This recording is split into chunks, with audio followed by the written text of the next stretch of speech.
తెలంగాణ రాష్ట్రంలో వాతావరణం వేగంగా మారుతుంది. రాష్ట్రంలోకి నైరుతి రుతుపవనాల రాకకు అనుకూల పరిస్థితులు ఏర్పడ్డాయి.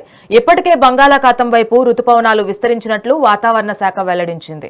దీని ప్రభావంతో ఇవాళ రేపు రాష్ట్రంలోని పలు జిల్లాల్లో తేలికపాటి వర్షాలు కురిసే అవకాశం ఉంది.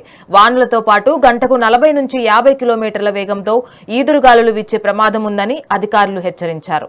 అయితే ఉత్తర తెలంగాణ జిల్లాల ప్రజలు మాత్రం జాగ్రత్తగా ఉండాలి. అక్కడ మరో 3 రోజుల పాటు వడగాలులు వీచే అవకాశం ఉంది.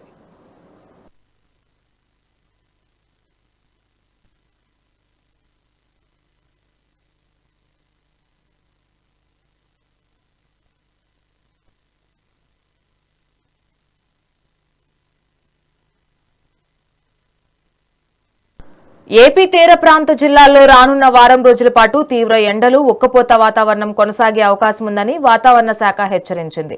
ముఖ్యంగా ఇవాల్టి నుంచి 26 వరకు కోస్తా జిల్లాల్లో ఉష్ణోగ్రతలు గణనీయంగా పెరుగుతాయని జిల్లా కలెక్టర్ మహేష్ కుమార్ తెలిపారు.